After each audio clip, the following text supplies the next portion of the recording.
ਵੈਸੇ ਤਾਂ ਇਹਨਾਂ ਕੈਂਪਾਂ ਦੀ ਲੋੜ ਨਹੀਂ ਪੈਣੀ ਚਾਹੀਦੀ ਜੀ, ਕਿਉਂਕਿ ਅਸੀਂ ਪੰਜਾਬ 'ਚ ਰਹਿੰਦੇ ਹਾਂ ਤੇ ਪੰਜਾਬ ਸਾਡੇ ਗੁਰਾਂ ਦਾ ਵਾ, ਤੇ ਗੁਰਾਂ ਦੇ ਪੰਜਾਬ 'ਚ ਰਹਿਣ ਵਾਲੇ ਲੋਕ, ਬੱਚੇ, ਬਜ਼ੁਰਗ ਵੈਸੇ ਹੀ ਇੰਨੇ ਸਿਆਣੇ ਹੋਣੇ ਚਾਹੀਦੇ ਸੀ ਵੀ ਆਮ ਲੋਕ ਸਾਡੇ ਕੋਲੋਂ ਕੁਝ ਨਾ ਕੁਝ ਸਿੱਖਦੇ। ਪਰ ਸਾਨੂੰ ਅਜੇ ਆਪਣੇ ਆਪ ਨੂੰ ਹੀ ਸਿਖਾਉਣਾ ਪੈ ਰਿਹਾ, ਔਰ ਨਿੱਕੀਆਂ ਨਿੱਕੀਆਂ ਗੱਲਾਂ ਸਿਖਾਉਣੀਆਂ ਪੈ ਰਹੀਆਂ। ਆਪਾਂ ਕੋਈ ਬਹੁਤ ਵੱਡੀਆਂ ਗੱਲਾਂ ਨਹੀਂ ਕਰ ਰਹੇ, ਆਪਾਂ ਬਹੁਤ ਕੋਈ ਸਟੇਟ ਲੈਵਲ ਦੀ, ਕੋਈ ਕੰਟਰੀ ਦੇ ਲੈਵਲ ਦੀ, ਕੋਈ ਵਰਲਡ ਲੈਵਲ ਦੀ ਗੱਲ ਨਹੀਂ ਕਰ ਰਹੇ। ਤੇ ਅਜੇ ਅਸੀਂ 500 ਸਾਲ ਬਾਅਦ ਦੱਸ ਵੀ ਉਹਨਾਂ ਨੂੰ ਹੀ ਰਹੇ ਹਾਂ ਜਿਹੜੇ ਗੁਰੂ ਸਾਹਿਬ ਜੀ ਦੇ ਪਹਿਲਾਂ ਹੀ ਸਿੱਖ ਨੇ। ਇਹਦਾ ਮਤਲਬ ਹੈ ਵੀ ਸਾਨੂੰ ਇਹ ਗੱਲਾਂ ਬੜੇ ਧਿਆਨ ਨਾਲ ਸੁਣਨੀਆਂ, ਸਮਝਣੀਆਂ ਤੇ ਜਾਣਨੀਆਂ ਚਾਹੀਦੀਆਂ। ਮੈਂ ਕੱਲ ਵੀ ਤੁਹਾਨੂੰ ਕਿਹਾ ਸੀ ਵੀ ਸਿਆਣੇ ਹੋਣਾ ਤੇ ਸਿਆਣੇ ਬਣਨਾ, ਇਹਨਾਂ ਦੋਵਾਂ ਚੀਜ਼ਾਂ 'ਚ ਬਹੁਤ ਵੱਡਾ ਫਰਕ ਆ। ਸਿਆਣੇ ਬਹੁਤ ਬਣਦੇ ਆ ਬੰਦੇ ਗੱਲਾਂ ਨਾਲ, ਪਰ ਸਿਆਣੇ ਹੁੰਦੇ ਨਹੀਂ ਆ ਸਾਰੇ। ਆਪਾਂ ਪ੍ਰੈਕਟਿਸ ਸਿਆਣੇ ਹੋਣ ਦੀ ਕਰੀਏ, ਸਿਆਣੇ ਬਣਨ ਦੀ ਪ੍ਰੈਕਟਿਸ ਨਾ ਕਰੀਏ। ਸਿਆਣੇ ਤਾਂ ਪਹਿਲਾਂ ਹੀ ਬੜੇ ਆ, ਸਮਝੀ ਸੀ ਨਾ ਆਪਾਂ ਕੱਲ ਇਹ ਗੱਲ ਸਾਰੀ। ਤਾਂ ਪਿਆਰੇ ਬੱਚਿਓ, ਸਿਆਣੇ ਬਣਨ ਦੀ ਕੋਸ਼ਿਸ਼ ਕਰੀਏ, ਇਹਦਾ ਅਭਿਆਸ ਕਰੀਏ। ਬਾਣੀ, ਗੁਰਬਾਣੀ, ਗੁਰਦੁਆਰਾ, ਇਤਿਹਾਸ ਇੱਦਾਂ ਵਾ ਜਿਵੇਂ ਸਾਡੇ ਵਾਸਤੇ ਐਕਸਰਸਾਈਜ਼ ਕਰਨ ਦਾ ਸਾਧਨ ਹੁੰਦੀ ਹੈ। ਜਿਹੜੇ ਬੰਦੇ ਤੁਹਾਡੇ ਚੋਂ, ਜਿਹੜੇ ਬੱਚੇ ਤੁਸੀਂ ਵਿਗਿਆਨ ਪੜ੍ਹਦੇ ਹੋ, ਤੁਹਾਨੂੰ ਪਤਾ ਵੀ ਸਰੀਰ ਜਿਹੜਾ ਫਿਜ਼ੀਕਲੀ ਐਕਟੀਵਿਟੀ ਹੈ ਨਾ ਸਾਡੀ, ਉਹ ਸਾਡੇ ਸਰੀਰ ਨੂੰ ਠੀਕ ਰੱਖਦੀ ਹੈ। ਜਿਹੜੀ ਤੁਸੀਂ ਫਿਜ਼ੀਕਲੀ ਐਕਟੀਵਿਟੀ ਕਰਦੇ ਆ ਨਾ, ਉਹ ਤੁਹਾਡੇ ਸਰੀਰ ਨੂੰ ਠੀਕ ਰੱਖਦੀਆਂ ਵਾ। ਜਿਹੜੀ ਮਾਨਸਿਕ, ਦਿਮਾਗੀ ਤੌਰ ਤੇ, ਬ੍ਰੇਨ ਦੇ ਤੌਰ ਤੇ ਜਿਹੜੀ ਸੋਚ ਕਰਕੇ ਐਕਟੀਵਿਟੀ ਕਰਦੇ ਆ, ਉਹ ਤੁਹਾਡੀ ਸੋਚ ਨੂੰ ਠੀਕ ਰੱਖਦੀ ਹੈ। ਠੀਕ ਹੈ। ਹੁਣ ਸੋਚ ਨੂੰ ਠੀਕ ਰੱਖਣ ਵਾਸਤੇ ਆਪਾਂ ਜਪਜੀ ਪੜ੍ਹਦੇ ਆ, ਸੋਚ ਨੂੰ ਠੀਕ ਰੱਖਣ ਵਾਸਤੇ ਆਪਾਂ ਗੁਰਦੁਆਰੇ ਜਾਂਦੇ ਆ। ਰੋਜ਼ ਹੀ ਜਪਜੀ ਕਿਉਂ ਪੜ੍ਹਦੇ ਆ? ਕਈਆਂ ਨੂੰ ਤੇ ਜਪਜੀ ਸਾਹਿਬ ਤੁਹਾਨੂੰ ਜ਼ਬਾਨੀ ਯਾਦ ਹੈ, ਹੁਣ ਕਿਉਂ ਪੜ੍ਹੀ ਜਾਂਦੇ ਆ ਜਪਜੀ ਸਾਹਿਬ? ਕਿਉਂਕਿ ਹੁਣ ਤਾਂ ਯਾਦ ਹੋ ਗਿਆ, ਹੁਣ ਤਾਂ ਸਾਨੂੰ ਪਤਾ ਉਹਦੀਆਂ 38 ਪੌੜੀਆਂ ਆ। ਇੱਥੋਂ ਜਪਜੀ ਸਾਹਿਬ ਸ਼ੁਰੂ ਹੁੰਦਾ ਵਾ, ਇੱਥੇ ਜਪਜੀ ਸਾਹਿਬ ਖਤਮ ਹੁੰਦਾ ਵਾ। ਹੁਣ ਕਿਉਂ ਪੜ੍ਹੀ ਜਾਂਦੇ ਆ? ਕਿਉਂਕਿ ਜਿਵੇਂ ਜਿਮ ਜਾਣ ਵਾਲੇ ਬੱਚਿਆਂ ਵਾਸਤੇ, ਜਿਮ ਜਾਣ ਵਾਲੇ ਜਿਹੜੇ ਬੰਦੇ ਜਿਮ ਜਾਂਦੇ ਆ, ਉਹਨਾਂ ਦਾ ਜਿਮ ਜਾਣਾ ਰੋਜ਼ ਜ਼ਰੂਰੀ ਕਿਉਂ ਹੈ? ਕਿਉਂਕਿ ਉਹ ਜੇ ਜਿਮ ਜਾਣਗੇ ਰੋਜ਼ ਤੇ ਫਿਰ ਹੀ ਸਰੀਰ ਫਿੱਟ ਰਹੂਗਾ ਉਹਨਾਂ ਦਾ। ਇੱਦਾਂ ਹੀ ਸਰੀਰ ਠੀਕ ਰਹਿੰਦਾ ਆ ਸਰੀਰਕ ਐਕਸਰਸਾਈਜ਼ ਕਰਨ ਨਾਲ, ਤੇ ਦਿਮਾਗ ਠੀਕ ਰਹਿੰਦਾ ਆ ਗੁਰਬਾਣੀ ਦੀ ਐਕਸਰਸਾਈਜ਼ ਕਰਨ ਨਾਲ। ਤੇ ਅਸੀਂ ਰੋਜ਼ ਸਵੇਰੇ ਜਪਜੀ ਪੜ੍ਹਨਾ ਵੀ ਐਕਸਰਸਾਈਜ਼ ਕਰਨਾ ਹੈ। ਨੀਂਦ ਆਉਂਦੀ ਬੰਦੇ ਨੂੰ, ਤੁਸੀਂ ਵੇਖੋ ਅਕਸਰ ਤੁਹਾਨੂੰ ਨੀਂਦ ਆਊਗੀ, ਵਾਸੀਆਂ ਆਉਣਗੀਆਂ, ਜਪਜੀ ਸਾਹਿਬ ਪੜ੍ਹਨ ਨੂੰ ਜੀ ਨਹੀਂ ਕਰੂਗਾ। ਸਭ ਤੋਂ ਔਖਾ ਕੰਮ ਸਾਨੂੰ ਬਾਣੀ ਪੜ੍ਹਨ ਵਾਲਾ ਲੱਗਦਾ। ਬਾਣੀ ਪੜ੍ਹਦਿਆਂ ਸਵੇਰੇ ਸਵੇਰੇ ਨੀਂਦ ਆ ਜਾਂਦੀ ਹੈ, ਹਾਲਾਂਕਿ ਆਪਾਂ ਸੌਂ ਕੇ ਉੱਠੇ ਹੁੰਦੇ ਹਾਂ, ਤੇ ਗੱਲਾਂ ਕਰਨ ਲਈ ਭਾਵੇਂ ਰਾਤ ਦੇ 12 ਵੱਜ ਜਾਣ, 2 ਵੱਜ ਜਾਣ, ਨੀਂਦ ਆਉਂਦੀ ਨਹੀਂ। ਕੀ ਬਦਲ ਜਾਂਦਾ ਤੁਹਾਡਾ? ਤੁਸੀਂ ਵੀ ਇਹੋ ਹੀ ਹੁੰਦੇ ਆ, ਤੁਹਾਡਾ ਦਿਮਾਗ ਵੀ ਇਹੋ ਹੀ ਹੁੰਦਾ ਵਾ, ਤੁਹਾਡਾ ਅੱਖਾਂ ਦਾ ਵੇਖਣ ਦਾ ਢੰਗ ਵੀ। ਕਿਹੜੀ ਚੀਜ਼ ਬਦਲ ਜਾਂਦੀ ਹੈ ਇੱਕਦਮ? ਤੁਹਾਡਾ ਇੰਟਰਸਟ ਬਦਲ ਜਾਂਦਾ। ਕੀ ਬਦਲ ਜਾਂਦਾ? ਇੰਟਰਸਟ ਬਦਲ ਜਾਂਦਾ। ਜਿਹੜੀ ਚੀਜ਼ 'ਚ ਤੁਹਾਡਾ ਇੰਟਰਸਟ ਨਹੀਂ ਹੈ, ਉਹਦੇ 'ਚ ਤੁਸੀਂ ਪਰੇਸ਼ਾਨ ਹੋਣਾ ਹੀ ਹੋਣਾ ਹੈ। ਜਿਹੜੇ ਬੱਚਿਆਂ ਨੂੰ ਪੜ੍ਹਨ 'ਚ ਇੰਟਰਸਟ ਹੈ, ਉਹ ਸਕੂਲ ਭੱਜ ਕੇ ਜਾਂਦੇ ਆ, ਤੇ ਜਿਨ੍ਹਾਂ ਦਾ ਇੰਟਰਸਟ ਨਹੀਂ, ਉਹ ਰੋਜ਼ ਸੋਚਦੇ ਆ ਵੀ ਅੱਜ ਘਰ ਦੇ ਛੁੱਟੀ ਕਰਾ ਲੈਣ ਨਾ, ਕੋਈ ਬਹਾਨਾ ਬਣ ਹੀ ਜਾਏ ਨਾ। ਮਾੜਾ ਜਿਹਾ ਬੱਦਲ ਹੋਵੇ, ਸੋਚਦੇ ਜੇ ਮੀਂਹ ਪੈਣ ਲੱਗ ਪਏ ਤੇ ਚੰਗਾ ਹੀ ਆ, ਅੱਜ ਛੁੱਟੀ ਹੋ ਜਾਊਗੀ। ਤੇ ਕਈ ਵਾਰ ਤਾਂ ਏਦਾਂ ਵੀ ਸੋਚਦੇ ਆ ਵੀ ਅੱਜ ਕੋਈ ਬਿਮਾਰ ਹੀ ਹੋ ਜਾਏ ਤੇ ਚੰਗਾ। ਕਈ ਮਹਾਂਪੁਰਸ਼ ਫਿਰ ਇਹਦੇ ਤੋਂ ਵੀ ਅੱਗੇ ਸੋਚਦੇ ਆ ਵੀ ਕੋਈ ਮਰ ਹੀ ਜਾਏ ਤੇ ਚੰਗਾ, ਅੱਜ ਛੁੱਟੀ ਹੋਊਗੀ ਇਹਦੇ ਨਾਲ।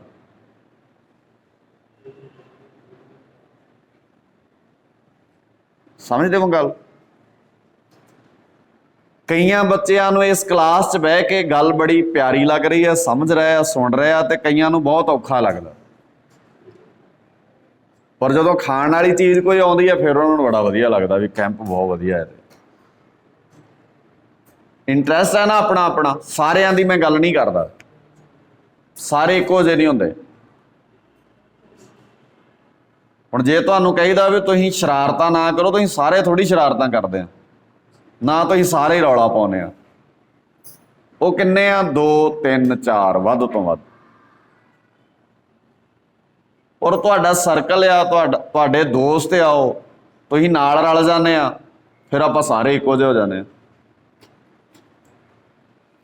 ਤਾਂ ਆਪਾਂ ਜਿਹੜੀ ਜੇ ਤੁਹਾਡੇ ਚੋਂ, ਕਿਉਂਕਿ ਇਹ ਅੱਜ ਕੈਂਪ ਦਾ ਲਾਸਟ ਦਿਨ ਹੈ, ਤੇ ਜੇ ਕਿਸੇ ਵੀ ਬੱਚੇ ਦਾ ਕੋਈ ਸੰਸੀਅਰ ਢੰਗ ਨਾਲ ਸਿਆਣਾ ਸਵਾਲ ਹੋਵੇ, ਜਿਹੜਾ ਤੁਹਾਨੂੰ ਲੱਗਦਾ ਹੋਵੇ ਬਾਅਦ 'ਚ ਪਤਾ ਨਹੀਂ ਇੱਦਾਂ ਦਾ ਮੌਕਾ ਮਿਲੂਗਾ ਜਾਂ ਨਹੀਂ ਮਿਲੂਗਾ, ਕਿਸੇ ਵੀ ਟੌਪਿਕ ਨਾਲ ਸੰਬੰਧਿਤ ਪਿਛਲੇ ਜਿੰਨੇ ਵੀ ਟੌਪਿਕ ਤੁਸੀਂ ਵਿਚਾਰੇ ਆ, ਇੱਧਰ ਭਾਈ ਧਿਆਨ ਦਿਓ,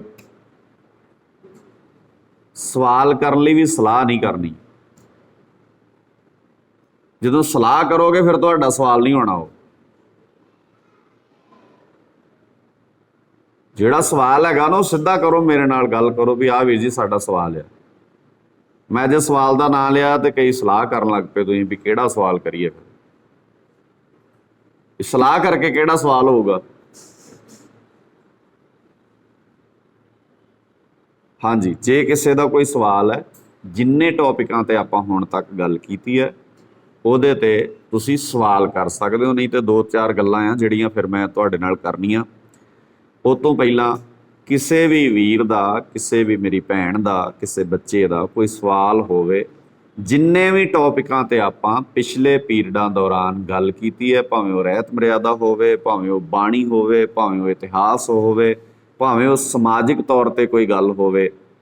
ਤੇ ਜਿਵੇਂ ਇਹ ਭੈਣ ਨੇ ਇੱਕ ਸਵਾਲ ਆਉਂਦਿਆਂ ਹੀ ਕਿਹਾ ਸੀਗਾ ਵੀ ਜਪ ਬਾਣੀ ਅੰਦਰ ਸਮਾਧੀਆਂ ਨਾਲ ਸੰਬੰਧਿਤ ਪੰਕਤੀ ਕਿਹੜੀ ਹੈ? ਬਹੁਤ ਪੰਕਤੀਆਂ ਨੇ, ਪਰ ਸਮਾਧੀ ਲਾਉਣ ਦਾ ਇੱਕ ਤਰੀਕਾ ਹੁੰਦਾ, ਚੁੱਪੈ ਚੁੱਪ ਨਾ ਹੋਵਈ। ਇੱਦਾਂ ਹੀ ਲੱਗਦੀ ਨਾ ਸਮਾਧੀ, ਠੀਕ ਹੈ? ਭੁੱਖਿਆਂ ਭੁੱਖ ਨਾ ਉਤਰੀ। ਸਮਾਧੀ ਇਹ ਹੁੰਦੀ ਨਾ ਵੀ ਰੋਟੀ ਨਹੀਂ ਖਾਣੀ, ਆਪਾਂ ਸਭ ਕੁਝ ਛੱਡਤਾ, ਸਮਾਧੀ ਲੀਨ ਹੋ ਗਏ। ਕੱਲ ਤੇ ਦੱਸ ਕੇ ਗਿਆ ਤੁਹਾਨੂੰ ਮੈਂ,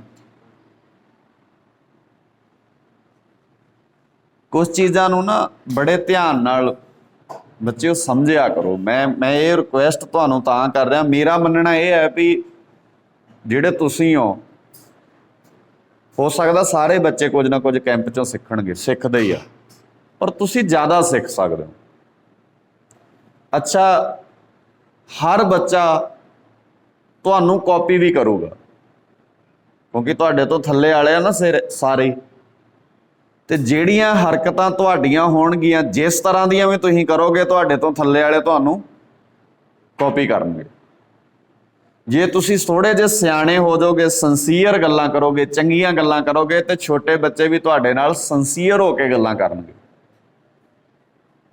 ਆਪਾਂ ਹੱਸਣ ਤੇ ਪਾਬੰਦੀ ਨਹੀਂ ਲਾਉਂਦੇ ਕਿਸੇ ਤੇ। ਆਪਾਂ ਇਹ ਨਹੀਂ ਤੁਹਾਨੂੰ ਪਹਿਲੇ ਦਿਨ ਤੋਂ, ਜਿੱਦਣ ਦਾ ਕੈਂਪ ਲੱਗਾ, ਆਪਾਂ ਇਹ ਕਿਹਾ ਵੀ ਹੱਸਣਾ ਗੁਨਾਹ ਆ।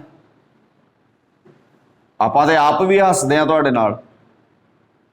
ਹੱਸਣਾ ਗੁਨਾਹ ਨਹੀਂ ਹੁੰਦਾ, ਪਰ ਹੱਸਣ ਦਾ ਵੀ ਤਰੀਕਾ ਹੁੰਦਾ। ਕਈ ਵਾਰ ਤੁਸੀਂ ਹੱਸਦੇ ਹੋ ਖੁਸ਼ ਹੋਣ ਲਈ, ਤੇ ਕਈ ਵਾਰ ਤੁਸੀਂ ਹੱਸਦੇ ਹੋ ਕਿਸੇ ਤੇ। ਕਿਸੇ ਤੇ ਹੱਸਣਾ ਗੁਨਾਹ ਆ।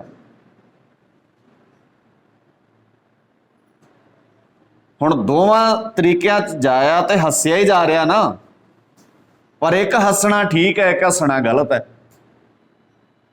ਸਿਆਣੇ ਹੋਣਾ ਤੇ ਚੰਗੀ ਗੱਲ ਹੈ, ਪਰ ਜ਼ਿਆਦਾ ਹੀ ਸਿਆਣੇ ਬਣਨਾ, ਆਪਣੇ ਆਪ ਨੂੰ ਓਵਰ ਸਮਾਰਟ ਹੋਣਾ, ਇਹ ਠੀਕ ਨਹੀਂ ਹੈ। ਜਦੋਂ ਤੁਸੀਂ ਓਵਰ ਸਮਾਰਟ ਹੋਣ ਲੱਗ ਪੈਂਦੇ ਆ, ਫਿਰ ਤੁਸੀਂ ਇਕੱਲੇ ਰਹਿ ਜਾਂਦੇ ਆ, ਕਿਉਂਕਿ ਹਰੇਕ ਨੂੰ ਐਂ ਲੱਗਦਾ ਵੀ ਇਹ ਬਹੁਤ ਓਵਰ ਸਮਾਰਟ ਬਣਦਾ ਬੰਦਾ। ਸਮਾਰਟ ਹੋਣਾ ਤੇ ਬੜੀ ਚੰਗੀ ਚੀਜ਼ ਹੈ, ਪਰ ਓਵਰ ਸਮਾਰਟ ਨਹੀਂ ਹੋਣਾ। ਸਿਆਣੇ ਹੋਣਾ ਤੇ ਚੰਗੀ ਗੱਲ ਹੈ, ਪਰ ਲੋੜ ਤੋਂ ਵੱਧ ਸਿਆਣੇ। ਅਸਲ ਵਿੱਚ ਇਦਾਂ ਕਹਿ ਲਓ ਵੀ ਚਲਾਕ ਨਹੀਂ ਹੋਣਾ। ਜਿਹੜੇ ਲੋੜ ਤੋਂ ਵੱਧ ਸਿਆਣੇ ਹੁੰਦੇ ਆ ਨਾ, ਉਹ ਚਲਾਕ ਬੜੇ ਹੁੰਦੇ ਆ। ਤੇ ਗੁਰੂ ਸਾਹਿਬ ਜਦੋਂ ਸਾਨੂੰ ਚਲਾਕੀ ਕੀ ਹੁੰਦੀ ਹੈ, ਤੁਸੀਂ ਗਲਤੀ ਆਪ ਕਰਨੀ ਹੈ ਤੇ ਨਾ ਦੂਜੇ ਦਾ ਲਾਉਣਾ। ਜਿਵੇਂ ਹੁਣੇ ਮੈਂ ਬੱਚਿਆਂ ਨੂੰ ਕਹਿ ਰਿਹਾ, ਬੱਚੇ ਸ਼ਰਾਰਤਾਂ ਨਾ ਕਰੋ, ਤੇ ਇੱਕ ਬੱਚਾ ਦੂਜੇ ਨੂੰ ਕਹਿ ਰਿਹਾ ਤੁਸੀਂ ਏਦਾਂ ਕਿਉਂ ਕਰਦੇ ਹੋ, ਉਹਨੂੰ ਐਂ ਲੱਗਦਾ ਵੀ ਜੇ ਮੈਂ ਨਹੀਂ ਕਰ ਰਿਹਾ ਸੀ, ਭਾਈ ਇੱਧਰ ਧਿਆਨ ਦਿਓ। ਫਿਰ ਮਤਲਬ ਇਹ ਵੀ ਇੱਕ ਚਲਾਕੀ ਹੈ। ਤੁਸੀਂ ਫਟਾਫਟ ਵੇਖਣ ਗਏ ਵੀ ਅੱਛਾ ਆਹ ਬੰਦਾ ਹੀ ਉਹ।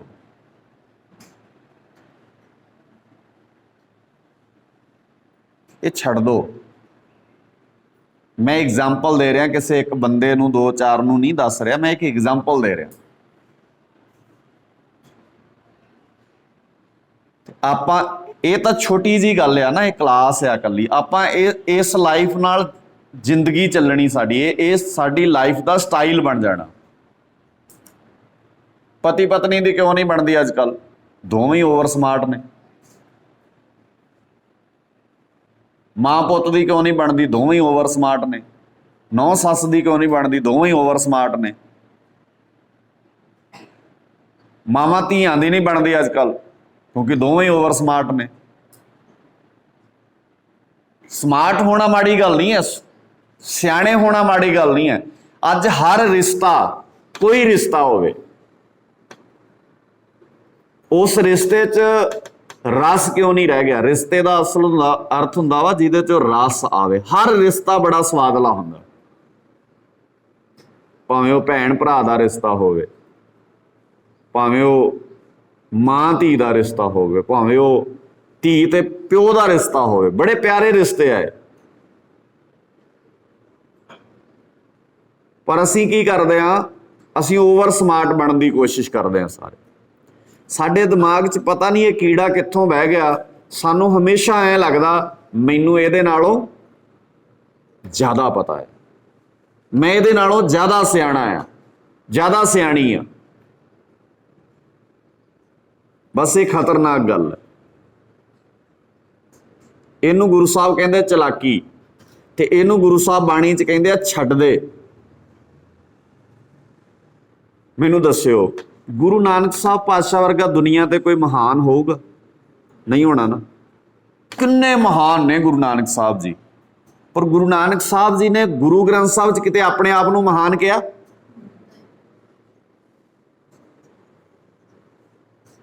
ਤੇ ਆਪਾਂ ਭੋਰਾ ਵੀ ਮਹਾਨ ਨਹੀਂ, ਪਰ ਹਰ ਥਾਂ ਤੇ ਆਪਣੀਆਂ ਹੀ ਡੀਂਗਾਂ।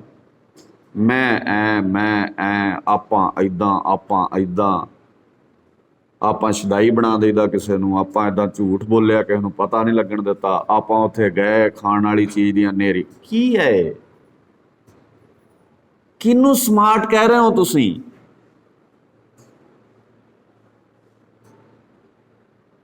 ਸੋਚਦੇ ਹੋ ਕਦੀ? ਮੈਂ ਗੱਲਾਂ 'ਚ ਨਹੀਂ ਵਾਰੇ ਆਉਣ ਦਿੰਦਾ ਕਿਸੇ ਨੂੰ। ਫਿਰ ਜੰਗ ਜਿੱਤ ਲੋਗੇ ਇਹਦੇ ਨਾਲ, ਕਿਸੇ ਮੰਜ਼ਿਲ ਤੇ ਪਹੁੰਚ ਜਾਓਗੇ। ਤੁਹਾਨੂੰ ਕੀ ਕਿਹਾ ਸੀ ਭਲਾ ਪਿਛਲੇ ਦਿਨੀ? ਮੈਂ ਬੋਲਣਾ ਜ਼ਰੂਰੀ ਨਹੀਂ, ਜ਼ਰੂਰੀ ਇਹ ਹੈ ਵੀ ਤੁਸੀਂ ਬੋਲਦੇ ਕੀ ਹੋ ਤੇ ਉਹਦੀ ਵੈਲਿਊ ਕੀ ਹੈ। ਵੱਧ ਬੋਲਣ ਵਾਲੇ ਬੰਦੇ ਸਿਆਣੇ ਨਹੀਂ ਹੁੰਦੇ। ਗੁਰੂ ਗ੍ਰੰਥ ਸਾਹਿਬ ਜੀ ਦੀ ਬਾਣੀ ਨੇ ਕਿਹਾ ਜੇ ਵੱਧ ਬੋਲਣ ਵਾਲੇ ਲੋਕ ਸਿਆਣੇ ਹੁੰਦੇ ਤੇ ਸਭ ਤੋਂ ਵੱਧ ਸਿਆਣਾ ਕੌਣ ਹੋਣਾ ਸੀ ਭਲਾ? ਕਾਂ। ਸਭ ਤੋਂ ਵੱਧ ਬੋਲਦਾ, ਬਿਨਾਂ ਮਤਲਬ ਤੋਂ ਹੀ ਬੋਲੀ ਜਾਂਦਾ, ਕਾਂ ਕਾਂ ਕਰੀ ਜਾਂਦਾ। ਜਿਹੜਾ ਬਹੁਤਾ ਬੋਲੇ ਉਹਨੂੰ ਕਹਿੰਦੇ ਸਿੱਧੇ ਹੋ ਕੇ ਬੈਠੋ ਯਾਰ। ਅਜੇ ਤੇ ਉਮਰ ਮੈਨੂੰ ਲੱਗਦਾ 15 ਸਾਲ ਵੀ ਨਹੀਂ ਹੋਈ ਹੋਣੀ।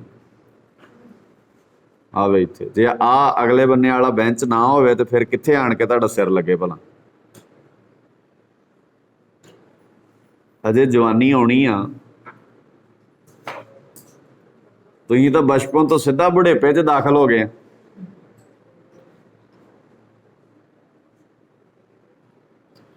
ਇਹ ਵੀ ਕੁਰਸੀ ਦੀ ਢੋ ਲੰਮੇ ਪੈਣ ਲਈ ਨਹੀਂ ਹੁੰਦੀ।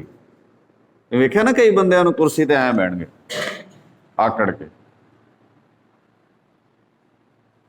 ਇਹਦਾ ਮਤਲਬ ਬੰਦੇ ਨੂੰ ਕੁਰਸੀ ਤੇ ਅਗਲੇ ਬੰਨੇ ਜਿਹੜਾ ਆ ਜਿੱਥੇ ਤੁਸੀਂ ਕਾਪੀਆਂ ਰੱਖੀਆਂ ਕਾਹਦੇ ਲਈ ਆ ਭਲਾ? ਹਾਂ, ਕਾਪੀ ਰੱਖਣ ਵਾਸਤੇ। ਇਹਦੇ ਤੇ ਲਾ ਕੇ ਲਿਖਿਆ पर आपां की करदे आ इदां।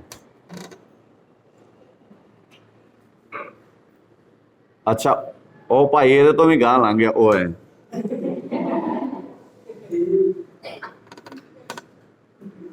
ਅੱਛਾ ਉਮਰ ਪਤਾ ਕਿੰਨੀ ਹੋਣੀ ਅਜੇ? ਮੈਨੂੰ ਲੱਗਦਾ 15 ਹੋਈ ਨਹੀਂ ਹੋਣੀ।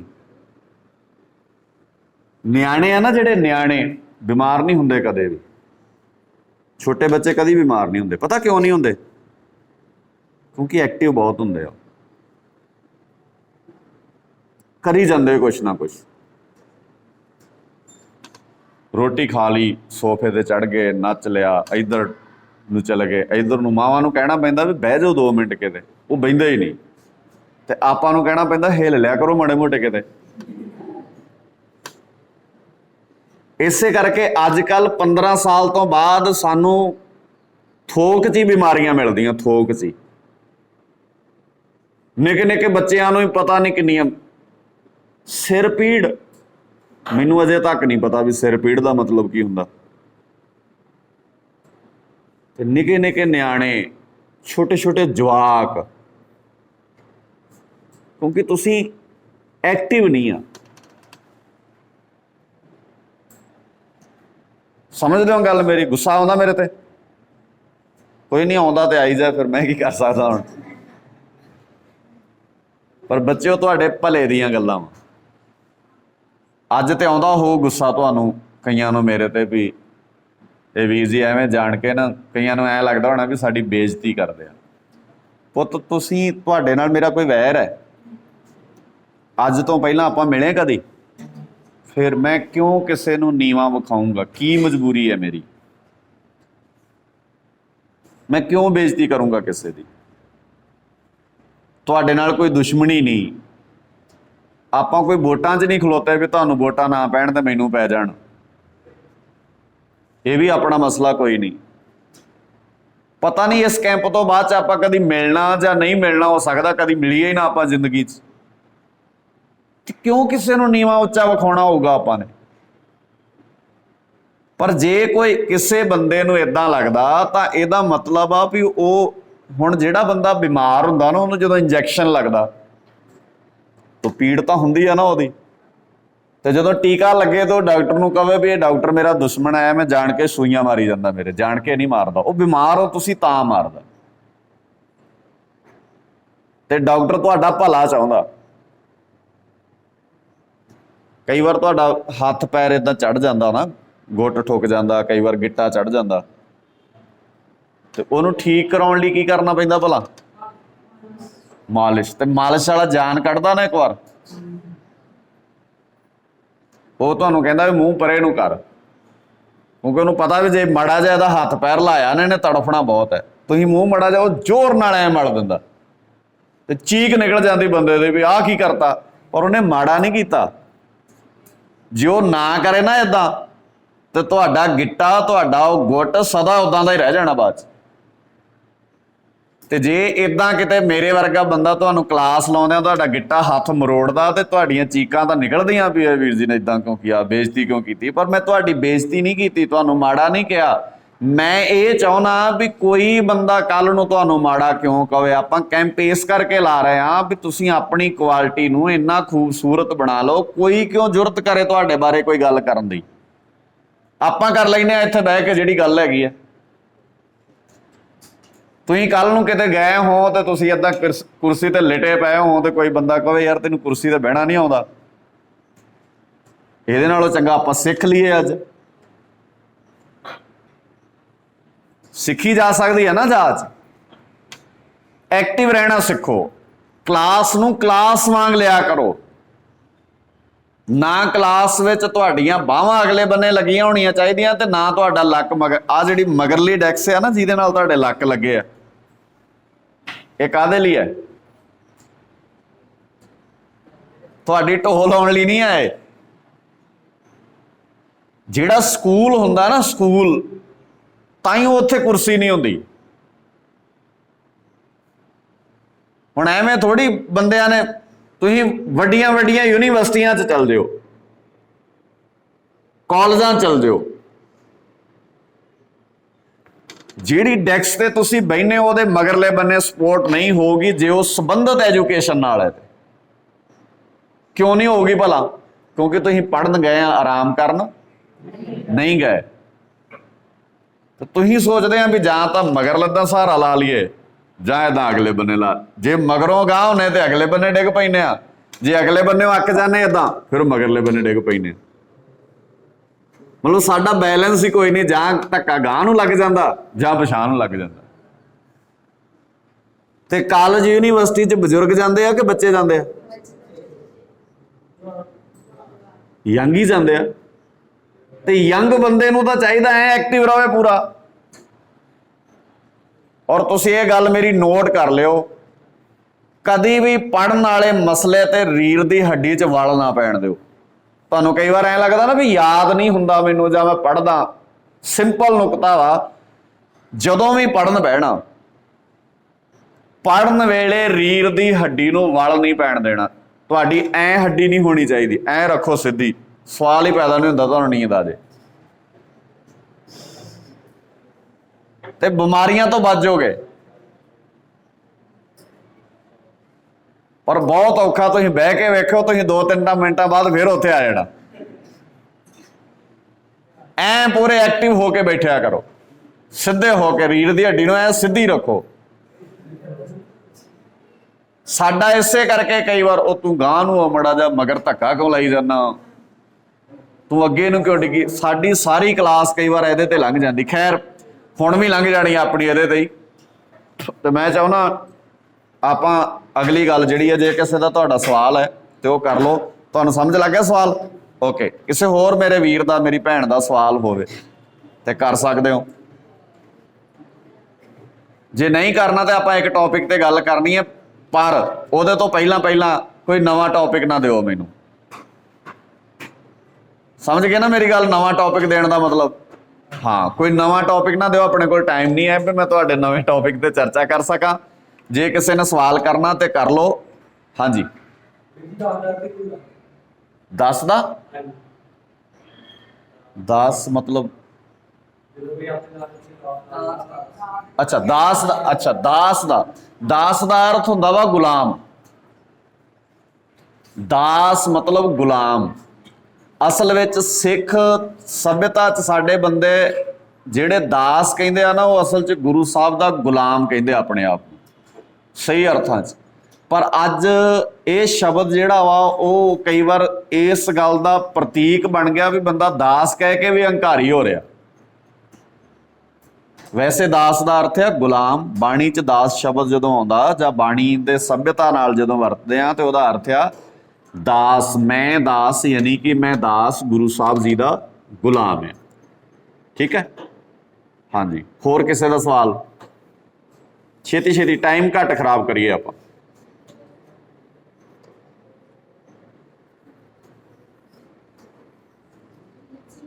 ਹਾਂਜੀ,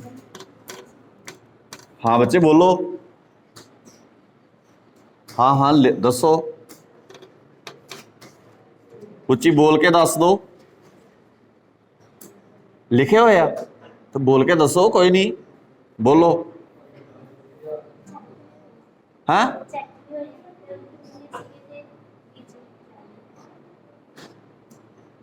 ਦਿਓ ਮੈਨੂੰ।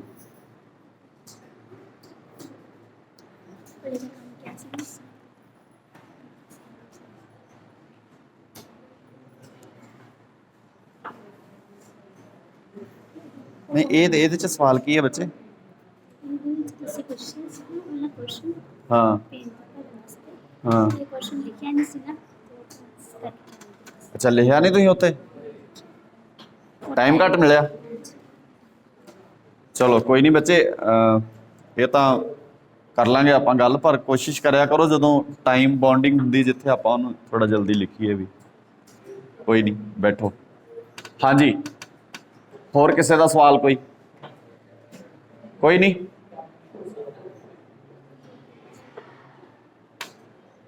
ਬੋਲੋ। ਇੰਨਾ ਸੋਚ ਕੇ ਸਵਾਲ ਥੋੜੀ ਕਰੀਦਾ। ਉਹ ਤਾਂ ਗੱਲਾਂ ਨਹੀਂ। ਪਲੀਜ਼, ਮੈਂ ਕੀ ਕਿਹਾ, ਮੈਨੂੰ ਨਵਾਂ ਟੌਪਿਕ ਨਾ ਦਿਓ, ਸਲਾਹ ਨਹੀਂ ਕਰਨੀ। ਜਿਹਦਾ ਸਵਾਲ ਹੈ ਉਹ ਦੱਸ ਦਿਓ। ਤੇ ਆਪਾਂ ਨਹੀਂ ਚਾਹੁੰਦੇ ਵੀ ਅਖੀਰਲੇ ਦਿਨ ਆਪਾਂ ਤੁਹਾਡੇ ਨਾਲ ਔਖੇ ਬੋਲੀਏ ਤੇ ਤੁਹਾਡੇ ਦਿਮਾਗ ਵਿੱਚ ਵੀ ਇਦਾਂ ਆਵੇ ਸਾਰਾ ਦਿਨ ਘਰ ਜਾ ਕੇ ਸੋਚੀ ਜਾਓ। ਆਪਾਂ ਚਾਹੁੰਦੇ ਹਾਂ ਵੀ ਇਹ ਕੈਂਪ ਦਾ ਅਖੀਰਲਾ ਦਿਨ ਆ ਤੇ ਇਹਨੂੰ ਖੂਬਸੂਰਤ ਤਰੀਕੇ ਨਾਲ ਹੀ ਆਪਾਂ ਕੈਂਪ ਦੀ ਇਹ ਸਮਾਪਤੀ ਅੱਜ ਦੇ ਸਕੂਲ ਵਾਲੀ ਕਰੀਏ। ਜੇ ਕਿਸੇ ਦਾ ਸਵਾਲ ਹੈ ਤਾਂ ਉਹ ਕਰ ਲਓ, ਜੇ ਨਹੀਂ ਸਵਾਲ ਤਾਂ ਆਪਾਂ ਅਗਲੀ ਗੱਲ ਤੁਹਾਡੇ ਨਾਲ 2-4-10 ਮਿੰਟਾਂ ਵਾਸਤੇ ਕਰਦੇ ਹਾਂ ਤੇ ਫਿਰ ਆਪਾਂ ਸਮਾਪਤੀ ਕਰਾਂਗੇ।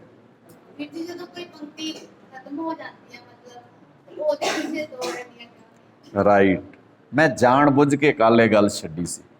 ਐਗਜ਼ੈਕਟਲੀ ਸਿਰਫ ਇਸ ਭੈਣ ਨੇ ਸੋਚੀ ਇਹ ਗੱਲ ਵੀ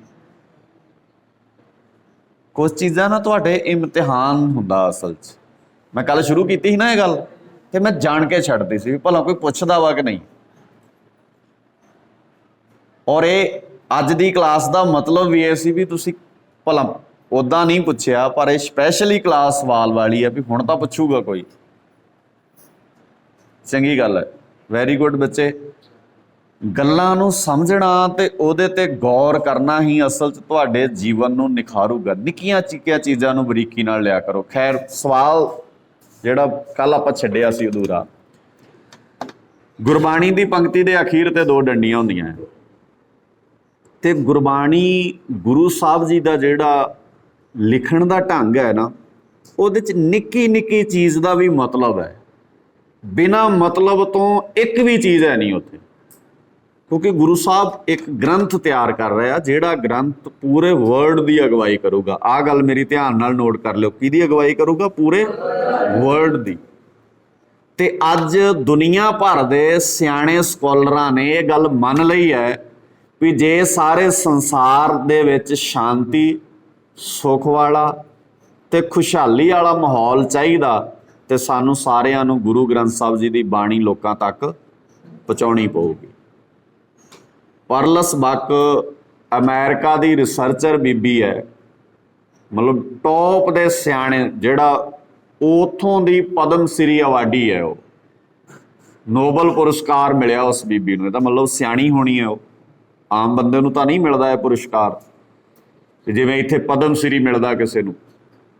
ਉਸ ਬੀਬੀ ਨੂੰ ਕਿਸੇ ਨੇ ਪੁੱਛਿਆ ਵੀ ਕੀ ਸਾਰੀ ਦੁਨੀਆ 'ਚ ਸ਼ਾਂਤੀ ਹੋ ਸਕਦੀ ਹੈ, ਤੇ ਉਹਨੇ ਕਿਹਾ ਹੋ ਸਕਦੀ ਹੈ ਜੇ ਗੁਰੂ ਨਾਨਕ ਸਾਹਿਬ ਜੀ ਦੀ ਬਾਣੀ ਲੋਕਾਂ ਦੇ ਘਰ ਤੱਕ ਪਹੁੰਚ ਜਾਏ। ਹੁਣ ਇਹਦਾ ਮਤਲਬ ਗੁਰੂ ਸਾਹਿਬ ਦੀ ਬਾਣੀ 'ਚ ਨਿੱਕੀਆਂ ਨਿੱਕੀਆਂ ਚੀਜ਼ਾਂ ਵੀ ਬਹੁਤ ਮੀਨਿੰਗਫੁਲ ਨੇ। ਜਦੋਂ ਤੁਸੀਂ ਆਮ ਕਰਕੇ ਕੋਈ ਕਿਤਾਬ ਪੜ੍ਹਦੇ ਹੋ ਨਾ, ਕਿਤਾਬ ਪੜ੍ਹਦੇ ਹੋਣੇ ਆ ਜਾਂ ਸਕੂਲ ਵਾਲੀ ਵੀ ਪੜ੍ਹਦੇ ਆ, ਤੇ ਜਿੱਥੇ ਪੈਰਾ ਕੰਪਲੀਟ ਹੋ ਜਾਂਦਾ ਉੱਥੇ ਕੀ ਹੁੰਦਾ ਵਾ? ਇੱਕ ਡੰਡੀ ਹੁੰਦੀ ਹੈ। ਉਹ ਡੰਡੀ ਕਿਉਂ ਪਾਈ ਹੁੰਦੀ ਰਾਈਟਰ ਨੇ? ਉਹ ਰਾਈਟਰ ਤੁਹਾਨੂੰ ਕਹਿਣਾ ਚਾਹੁੰਦਾ ਵੀ ਇਸ ਪੈਰੇ ਤੱਕ ਕੀ ਤੁਹਾਨੂੰ ਕਿਤਾਬ ਸਮਝ ਆ ਗਈ? ਜੇ ਨਹੀਂ ਆਈ ਤੇ ਇੱਕ ਵਾਰ ਇਸ ਪੈਰੇ ਨੂੰ ਦੁਬਾਰਾ ਰਿਪੀਟ ਕਰੋ। ਜੇ ਇਹ ਪੈਰਾ ਸਮਝ ਨਹੀਂ ਆਇਆ ਤੇ ਅਗਲਾ ਪੈਰਾ ਤੁਹਾਡਾ ਇਸ ਪੈਰੇ ਨਾਲ ਰਿਲੇਟ ਨਹੀਂ ਕਰੂਗਾ, ਜੁੜੂਗਾ ਨਹੀਂ, ਤੇ ਫਿਰ ਕਿਤਾਬ ਭਾਵੇਂ ਸਾਰੀ ਪੜ੍ਹ ਲਿਓ ਪਰ ਤੁਹਾਨੂੰ ਕਿਤਾਬ ਦਾ ਮਤਲਬ ਕੋਈ ਵੀ ਸਮਝ ਨਹੀਂ ਆਉਣ ਵਾਲਾ। ਉਹਨੇ ਇੱਕ ਡੰਡੀ ਦਿੱਤੀ ਹੈ ਵੀ ਇਹਨੂੰ ਧਿਆਨ ਨਾਲ ਸਮਝ ਲਓ, ਫਿਰ ਅਗਲਾ ਪੈਰਾ ਪੜ੍ਹਿਓ। ਤੇ ਗੁਰੂ ਸਾਹਿਬ ਜੀ ਨੇ 2 ਡੰਡੀਆਂ ਦਿੱਤੀਆਂ ਵੀ ਜਿੰਨਾ ਚਿਰ ਇਹ ਸਮਝ ਨਹੀਂ ਨਾ ਆਉਂਦਾ ਅੱਗੇ ਨਾ ਤੁਰੀ, ਨਹੀਂ ਤਾਂ ਤੂੰ ਉਜਾੜੇ ਦਾ ਕੰਮ ਹੀ ਕਰੇਗਾ। ਮਤਲਬ ਰਾਈਟਰ ਤਾਂ ਮਾੜਾ ਜਿਹਾ ਇਸ਼ਾਰਾ ਕਰਦਾ ਵੀ ਰੁਕ ਕੇ ਤੇ ਸਮਝ। ਗੁਰੂ ਸਾਹਿਬ ਨੇ ਤਾਂ ਪਾਬੰਦੀ ਲਾਤੀ ਵੀ ਸਮਝ ਪਹਿਲਾਂ ਧਿਆਨ ਨਾਲ। 2 ਡੰਡੀਆਂ ਦਾ ਮੀਨਿੰਗ ਹੈ ਵੀ ਚੰਗੀ ਤਰ੍ਹਾਂ ਸਮਝ। ਇੱਕ ਚੀਜ਼ ਵੀ ਜੇ ਤੂੰ ਛੱਡ ਗਿਆ ਇੱਥੋਂ, ਮਿਸ ਕਰ ਗਿਆ, ਜਿਵੇਂ ਜਪਜੀ ਸਾਹਿਬ ਪੜ੍ਹਦੇ ਆ, ਥਾਪਿਆ ਨਾ ਜਾਏ ਕੀਤਾ ਨਾ ਹੋਏ ਆਪੇ ਆਪ। ਹੁਣ ਇਹਦਾ ਮਤਲਬ ਪਤਾ ਤੁਹਾਨੂੰ ਸਾਰਿਆਂ ਨੂੰ, ਪਰ ਤੁਸੀਂ ਦੱਸਣ ਤੋਂ ਸੰਗਦੇ ਆ ਵੀ ਪਤਾ ਨਹੀਂ ਸਾਨੂੰ ਦੱਸਣਾ ਆਉਣਾ ਕਿ ਨਹੀਂ ਆਉਣਾ। ਇਹ ਨਹੀਂ ਵੀ ਤੁਹਾਨੂੰ ਇਹਦੇ ਸਿੰਪਲ ਅਰਥ ਆ। ਥਾਪਿਆ ਦਾ ਮਤਲਬ ਹੁੰਦਾ ਸਥਾਪਿਤ ਨਹੀਂ ਕੀਤਾ ਜਾ ਸਕਦਾ। ਕੌਣ? ਗੱਲ ਕਿਹਦੀ ਚੱਲ ਰਹੀ ਹੈ ਸਾਰੀ ਜਪਜੀ ਦੇ ਵਿੱਚ? ਏਕ ਓਂਕਾਰ ਦੀ। ਪਰਮਾਤਮਾ ਇਦਾਂ ਦਾ ਵਾ। ਫਿਰ ਉਹਦੇ ਬਾਰੇ ਦੱਸਿਆ ਵੀ ਉਹ ਸੁੱਚੇ ਰਹਿਣ ਨਾਲ ਨਹੀਂ ਮਿਲਦਾ, ਉਹ ਸਮਾਧੀਆਂ ਲਾਉਣ ਨਾਲ ਨਹੀਂ ਮਿਲਦਾ। ਫਿਰ ਵਿੱਚ ਜਾ ਕੇ ਐਗਜ਼ਾਮਪਲ ਦੇਤੀ, ਕਹਿੰਦੇ ਉਹ ਮਿਲਦਾ ਕਿਵੇਂ? ਕਹਿੰਦੇ ਹੁਕਮ ਰਜ਼ਾਈ ਚੱਲਣ ਨਾਲ ਮਿਲਦਾ ਆ। ਫਿਰ ਅੱਗੇ ਜਾ ਕੇ ਕਹਿੰਦੇ ਵੀ ਭੁਲੇਖਾ ਨਾ ਖਾ ਜੀ ਵੀ ਕਿਤੇ ਕੋਈ ਰੱਬ ਬਣਾ ਕੇ ਬਹਿ ਜਾ ਤੂੰ। ਥਾਪਿਆ ਨਾ ਜਾਏ ਕੀਤਾ ਨਾ ਹੋਏ ਆਪੇ ਆਪ। ਤੇ ਮੈਨੂੰ ਦੱਸਿਓ ਪੰਜਾਬ 'ਚ ਕਿਹੜਾ ਪਿੰਡ ਹੈ ਜਿੱਥੇ ਸਵੇਰੇ ਨਹੀਂ ਪੜ੍ਹਿਆ ਜਾਂਦਾ ਥਾਪਿਆ ਨਾ ਕੀਤਾ ਨਾ ਆਪੇ ਆਪ ਨਿਰੰਜਨ ਸੋਏ। ਉਹ ਨਿਰੰਜਨ ਆਪਣੇ ਆਪ ਤੋਂ, ਉਹਨੂੰ ਕੋਈ ਬਣਾ ਨਹੀਂ ਸਕਦਾ। ਤੇ ਕਿਹੜਾ ਪਿੰਡ ਹੈ ਪੰਜਾਬ ਦਾ ਜਿੱਥੇ ਰੱਬ ਬਣਾ ਕੇ ਨਹੀਂ ਬੈਠੇ ਲੋਕ? ਬਣੇ ਆ ਰੱਬ ਇੱਥੇ। ਕੋਈ ਵੀਰਵਾਰ ਵਾਲਾ, ਕੋਈ ਸ਼ਨੀਵਾਰ ਵਾਲਾ, ਕੋਈ ਮੰਗਲਵਾਰ ਵਾਲਾ। ਕੋਈ ਰੱਬ ਤੇਲ ਨਾਲ ਮੰਨ ਜਾਂਦਾ, ਕੋਈ ਰੱਬ ਰੋਟ ਨਾਲ ਮੰਨ ਜਾਂਦਾ, ਕੋਈ ਰੱਬ ਕਿਸੇ ਤਰੀਕੇ ਨਾਲ ਮੰਨਦਾ। ਤੇ ਜਪਜੀ ਸਾਹਿਬ ਕੀ ਕਹਿ ਰਿਹਾ? ਥਾਪਿਆ ਨਾ ਕੀਤਾ ਨਾ। ਅੱਛਾ, ਦੋ ਡੰਡੀਆਂ ਦਾ ਮਤਲਬ ਵੀ ਸਮਝ ਲਓ ਇਹਨੂੰ ਪਹਿਲਾਂ ਧਿਆਨ ਨਾਲ। ਤੇ ਇਹਦਾ ਮਤਲਬ ਪੰਜਾਬ ਦੇ ਵਿੱਚ ਕੋਈ ਵੀ ਰੱਬ ਦੇ ਬਰਾਬਰ ਪੂਜਣ ਵਾਲੀ ਜਗ੍ਹਾ ਨਹੀਂ ਹੋਣੀ ਸੀ ਸਿਵਾਏ ਗੁਰੂ ਗ੍ਰੰਥ ਸਾਹਿਬ ਤੋਂ, ਜੇ ਅਸੀਂ ਥਾਪਿਆ ਨਾ ਜਾਏ ਕੀਤਾ ਨਾ ਹੋਏ ਸਮਝਿਆ ਹੁੰਦਾ। ਸਮਝ ਲੱਗੀ ਹੁਣ? ਦੋ ਡੰਡੀਆਂ ਦਾ ਮਤਲਬ ਹੈ ਅੱਗੇ ਨਾ ਤੁਰੀ ਇਹਨੂੰ ਸਮਝਣ ਤੋਂ ਬਿਨਾਂ। ਸਮਝ ਲੱਗੀ ਗੱਲ? ਹਾਂ, ਅੱਗੇ ਜੇ ਕਿਸੇ ਹੋਰ ਵੀਰ ਭੈਣ ਦਾ ਸਵਾਲ ਹੋਵੇ ਤਾਂ ਕਰ ਸਕਦੇ ਹੋ।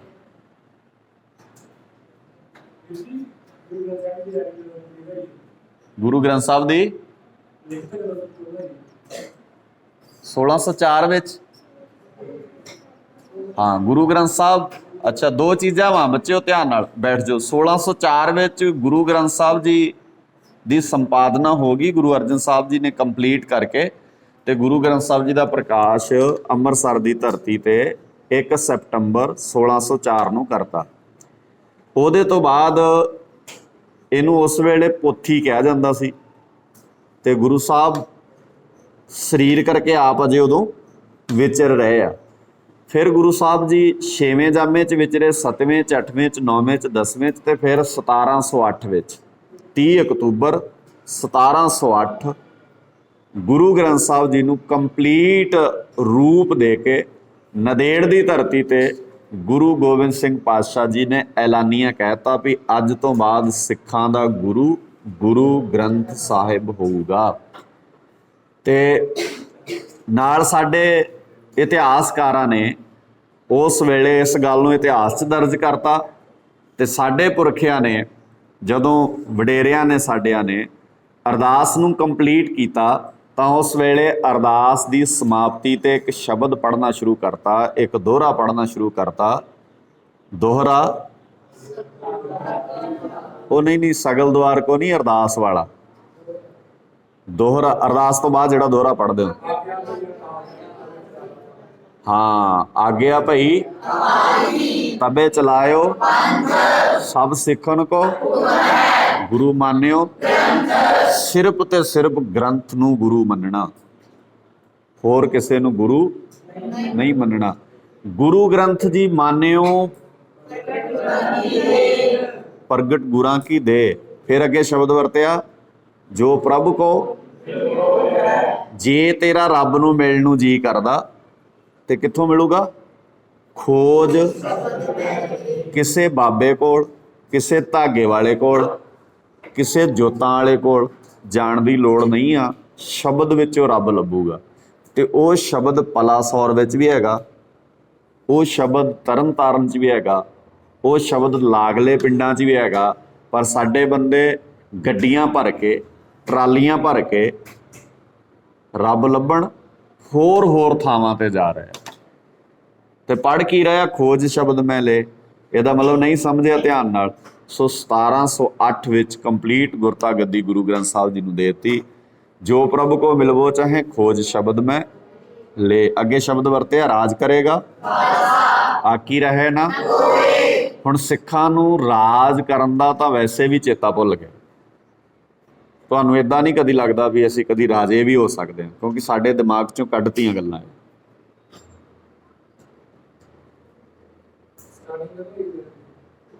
ਹਾਂਜੀ,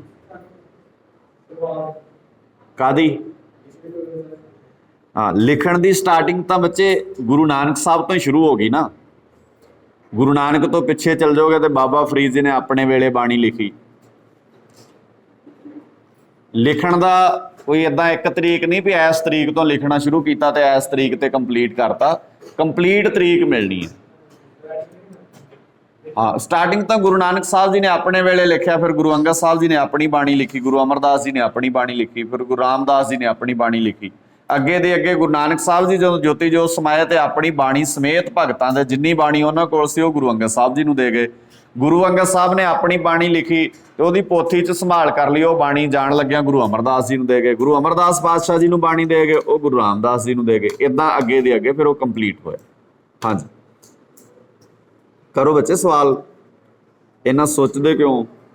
ਹਾਂਜੀ, ਹੋਰ ਕਿਸੇ ਦਾ ਸਵਾਲ ਵੀ ਹੋਵੇ ਕਰੋ, ਫਿਰ ਆਪਾਂ ਸਮਾਪਤੀ ਕਰਦੇ ਹਾਂ। ਹਾਂਜੀ, ਅਰਦਾਸ ਕਰਨੀ ਕਿਉਂ ਜ਼ਰੂਰੀ ਹੈ? ਓਕੇ ਬੱਚਿਓ ਧਿਆਨ ਦਿਓ, ਅਰਦਾਸ ਕਰਨੀ ਇਸ ਲਈ ਜ਼ਰੂਰੀ ਆ ਕਿਉਂਕਿ ਅਸੀਂ ਸਾਡਾ ਮੰਨਣਾ ਵਾ ਵੀ ਅਸੀਂ ਅਰਦਾਸ ਕਰਕੇ ਆਪਣੇ ਕੰਮ ਵਿੱਚ ਗੁਰੂ ਸਾਹਿਬ ਜੀ ਨੂੰ ਸ਼ਾਮਲ ਕਰ ਲੈਂਦੇ ਹਾਂ। ਤੇ ਸਾਨੂੰ ਐਂ ਲੱਗਦਾ ਵੀ ਜੇ ਗੁਰੂ ਸਾਹਿਬ ਸਾਡੇ ਨਾਲ ਹੋਣ ਤੇ ਅਸੀਂ ਆਪਣੇ ਕੰਮ ਵਿੱਚ ਕਾਮਯਾਬ ਹੋ ਸਕਦੇ ਹਾਂ। ਤੇ ਦੂਜਾ ਇੱਕ ਇਹ ਗੱਲ, ਦੂਜਾ ਇਤਿਹਾਸ ਲਿਖਣ ਵਾਲੇ ਬੰਦਿਆਂ ਨੇ ਬਹੁਤ ਵੱਡੀਆਂ ਵੱਡੀਆਂ ਕਿਤਾਬਾਂ ਲਿਖੀਆਂ ਇਤਿਹਾਸ ਦੀਆਂ, ਠੀਕ ਹੈ।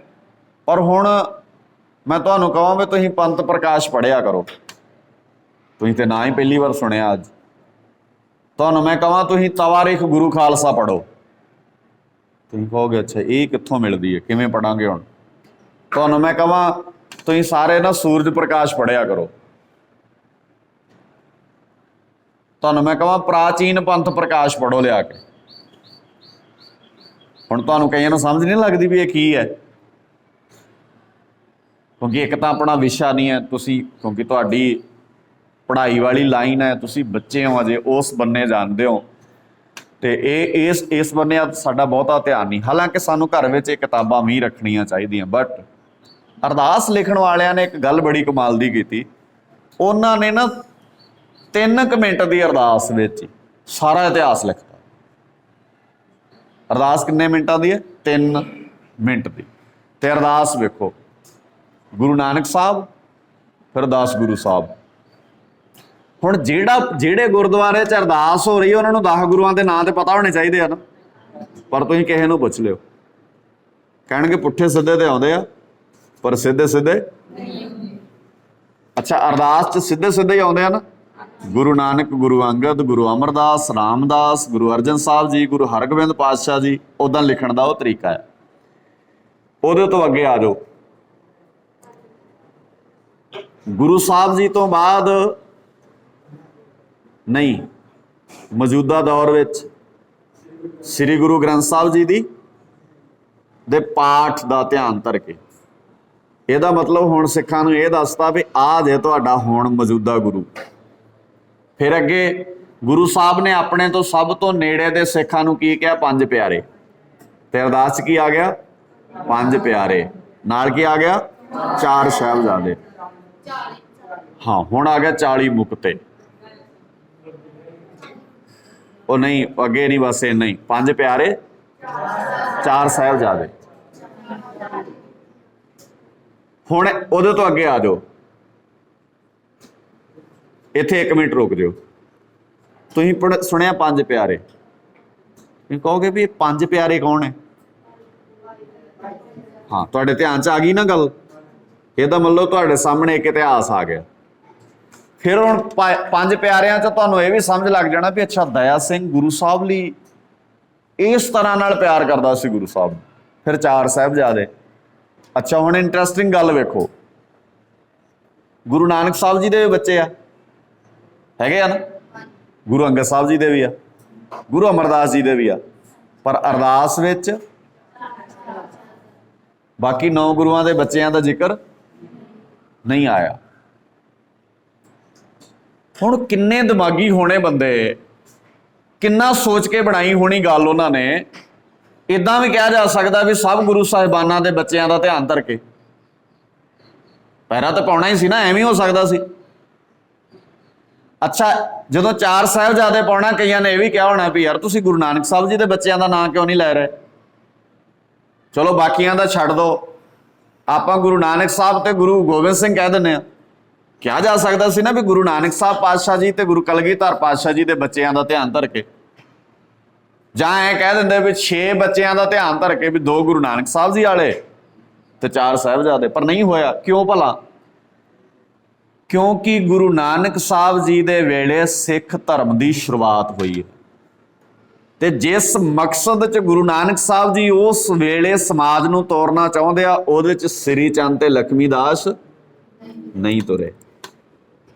ਛੱਡਤਾ ਨਾ ਸਾਥ ਉਹਨਾਂ ਨੇ। ਹਾਂ, ਭਾਈ ਲਹਿਣਾ ਚੱਲਿਆ ਉਹਦੇ ਤੇ, ਫਿਰ ਲਹਿਣਾ ਜੀ ਦੇ ਬੱਚੇ ਨਹੀਂ ਚੱਲੇ। ਕੌਣ ਚੱਲਿਆ? ਗੁਰੂ ਅਮਰਦਾਸ ਜੀ ਚੱਲੇ। ਰਿਸ਼ਤੇ 'ਚ ਕੁੜਮ ਲੱਗਦੇ ਆ ਉਹਨਾਂ ਦੇ। ਗੁਰੂ ਅਮਰਦਾਸ ਪਾਤਸ਼ਾਹ ਜੀ ਦੇ ਘਰ ਪਰਿਵਾਰ ਦੇ ਵਿੱਚ ਗੁਰੂ ਅੰਗਦ ਸਾਹਿਬ ਪਾਤਸ਼ਾਹ ਜੀ ਦੀ ਬੇਟੀ ਵਿਆਹੀ ਹੋਈ ਹੈ, ਕੁੜਮ ਲੱਗਦੇ ਨੇ। ਯਾਨੀ ਕਿ ਧੀ ਵਾਲੇ ਕੌਣ ਨੇ? ਗੁਰੂ ਅੰਗਦ ਸਾਹਿਬ ਜੀ, ਤੇ ਪੁੱਤ ਵਾਲੇ ਨੇ ਗੁਰੂ ਅਮਰਦਾਸ ਜੀ। ਹੁਣ ਜਿਵੇਂ ਆਮ ਕਰਕੇ ਸਾਡੇ ਅੱਜ ਦੇ ਰਿਸ਼ਤਿਆਂ 'ਚ ਹੁੰਦਾ ਵੀ ਹਮੇਸ਼ਾ ਅਸੀਂ ਧੀ ਵਾਲਿਆਂ ਨੂੰ ਕਹਿੰਦੇ ਆ ਨੀਵੇਂ ਹੁੰਦੇ ਆ ਤੇ ਲੜਕੇ ਵਾਲੇ ਉੱਚੇ ਹੁੰਦੇ ਆ। ਗੁਰੂ ਸਾਹਿਬ ਜੀ ਨੇ ਨਾਲੇ ਤਾਂ ਇਤਿਹਾਸ ਸਿਰਜਤਾ, ਨਾਲੇ ਇੱਕ ਕੜੀ ਤੋੜਤੀ ਸਦਾ ਵਾਸਤੇ। ਗੁਰਤਾ ਗੱਦੀ ਕਿਹਨੂੰ ਦੇਤੀ?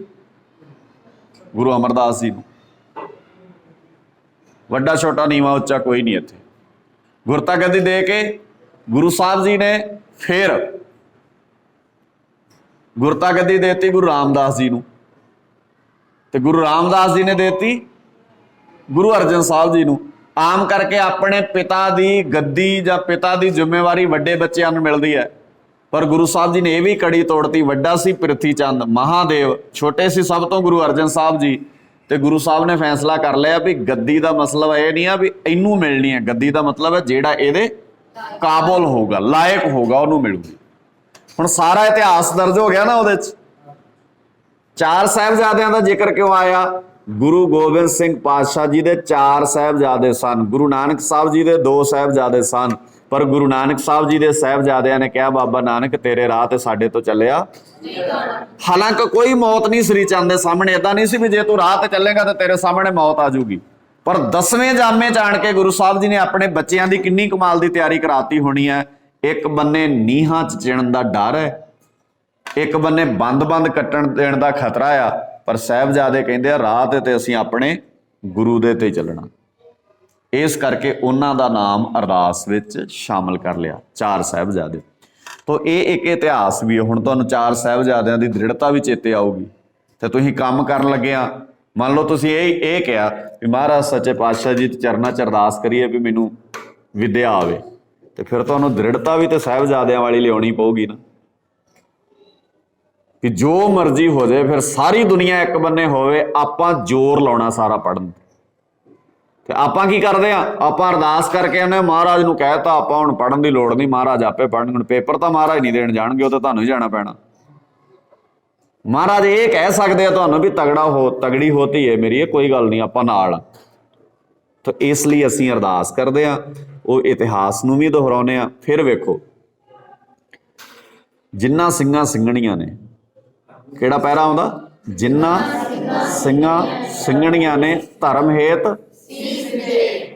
ਅੱਛਾ, ਕਿੱਡੀ ਪਿਆਰੀ ਗੱਲ ਹੈ। ਵੇਖੋ ਇੱਕ ਤਾਂ ਆ ਗਿਆ ਜਿੰਨਾ ਸਿੰਘਾਂ ਸਿੰਘਣੀਆਂ ਨੇ, ਇਹਦਾ ਮਤਲਬ ਕਿਸੇ ਵੀ ਦਾ ਖਾਸ ਨਾਂ ਲੈਣ ਦੀ ਲੋੜ। ਜਿੰਨਾ ਮਤਲਬ ਸਾਰੇ ਆ ਗਏ ਨਾ। ਅੱਛਾ, ਜਿੰਨਾ ਦਾ ਮਤਲਬ ਅੱਜ ਹੈ 2022 ਚੱਲਦਾ ਨਾ। ਜੇ ਕਿਸੇ ਨੇ 2021 ਚ ਵੀ ਧਰਮ ਲਈ ਸੀਸ ਦਿੱਤਾ ਤੇ ਉਹਦਾ ਨਾਮ ਵੀ ਵਿੱਚ ਆਪੇ ਆ ਗਿਆ। ਯਾਨੀ ਕਿ 2021 ਵਾਲੇ ਦਾ ਨਾਂ ਲੈਣ ਦੀ ਸਪੈਸ਼ਲ ਲੋੜ ਹੁਣ ਨਹੀਂ ਆ, ਸਾਰੇ ਹੀ ਆ ਗਏ ਉਹਦੇ 'ਚ।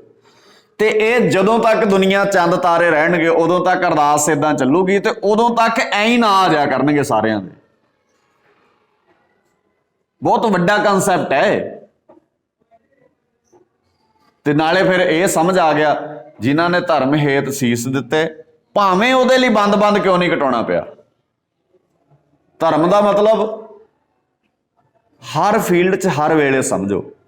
ਤੁਹਾਡੇ ਨਾਲ ਇੱਕ ਬੱਚਾ ਪੜ੍ਹਦਾ, ਬੱਚੀ ਪੜ੍ਹਦੀ ਹੈ, ਉਹ ਕਹਿੰਦੇ ਮੈਨੂੰ ਨਕਲ ਕਰਾ ਦੀ। ਤੁਹਾਡੇ ਨਾਲ ਪੜ੍ਹਨ ਵਾਲੀ ਤੁਹਾਡੀ ਸਹੇਲੀ ਹੈ, ਤੁਹਾਡਾ ਦੋਸਤ ਹੈ, ਉਹ ਤੁਹਾਨੂੰ ਕਹਿੰਦਾ ਮੈਨੂੰ ਨਕਲ ਕਰਾ ਦਿਓ, ਮੈਨੂੰ ਨਕਲ ਕਰਾ ਦੀ। ਤੁਸੀਂ ਕਹਿੰਦੇ ਦੋਸਤ ਹੈ, ਚੱਲ ਕਰਾ ਦਿੰਦੇ ਆ। ਇਹਦਾ ਮਤਲਬ ਧਰਮ ਤੋਂ ਡਿੱਗ ਗਏ ਨਾ ਤੁਸੀਂ। ਤੁਹਾਨੂੰ ਐ ਲੱਗਦਾ ਮੈਂ ਧਰਮ ਨਿਭਾ ਰਿਹਾ, ਮੈਂ ਧਰਮ ਨਿਭਾ ਰਹੀ ਹਾਂ, ਪਰ ਤੁਸੀਂ ਤਾਂ ਧਰਮ ਖਤਮ ਕਰਤਾ ਅਸਲ 'ਚ। ਤੁਸੀਂ ਉਹਨੂੰ ਨਕਲ ਕਰਾਤੀ, ਪੇਪਰਾਂ 'ਚ ਤੇ ਪਾਸ ਹੋ ਗਿਆ ਹੁਣ ਉਹ, ਪਰ ਉਹਨੂੰ ਆਉਂਦਾ ਕੁਛ ਵੀ ਨਹੀਂ ਹੈ। ਜਿੱਦਣ ਇੰਟਰਵਿਊ ਦੇਣ ਜਾਊਗਾ ਨਾਲ ਜਾਓਗੇ? ਫਿਰ ਹੁਣ ਦੱਸੋ ਤੁਸੀਂ ਫਾਇਦਾ ਕੀਤਾ ਕਿ ਨੁਕਸਾਨ ਕੀਤਾ? ਧਰਮ ਤੇ ਨਿਭਾਇਆ ਨਹੀਂ। ਫਿਰ ਅਸੀਂ ਨਹੀਂ ਨਾ ਆਉਂਦੇ ਉਹਦੇ ਚ ਜਿੰਨਾ। ਅੱਛਾ, ਅਰਦਾਸ ਕਰਕੇ ਗੁਰੂ ਸਾਹਿਬ ਜੀ ਨੂੰ, ਤੇ ਫਿਰ ਤੁਸੀਂ ਕਿਸੇ ਨੂੰ ਇਹ ਕਿਹਾ ਵੀ ਮੈਨੂੰ ਨਕਲ ਕਰਾ ਦੀ? ਫਿਰ ਤੁਸੀਂ ਤਾਂ ਕਿਹਾ ਸੀ ਧਰਮ ਨਿਭਾਵਾਂਗੇ ਅਸੀਂ। ਤੇ ਧਰਮ ਤੇ ਇਹ ਕਹਿੰਦਾ ਵਾ ਵੀ ਜਿੰਨੇ ਵੀ ਨੰਬਰ ਆਉਣਗੇ ਨਾ ਆਪਣੇ ਬਲਬੂਤੇ ਤੇ ਲਿਆ, ਘੱਟੋ ਘੱਟ ਤੇਰੇ ਤੇ ਹੋਣਗੇ ਨਾ।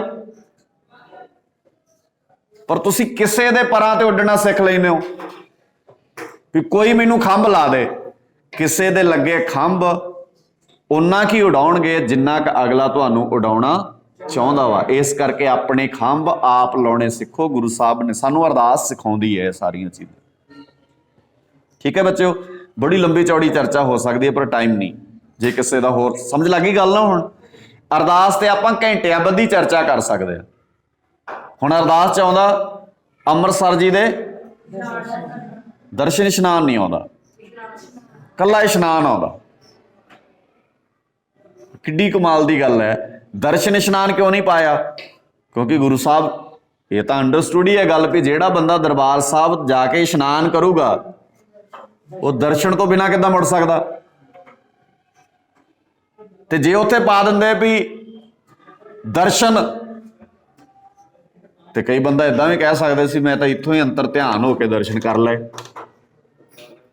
ਪਰ ਇਸ਼ਨਾਨ ਕਰਨ ਲਈ ਉੱਥੇ ਜਾਣਾ ਪੈਣਾ। ਖਾਲਸਾ ਵਾਹਿਗੁਰੂ ਜੀ ਕੀ ਫਤਿਹ ਜੀ। ਵਾਹ ਜੀ ਵਾਹ।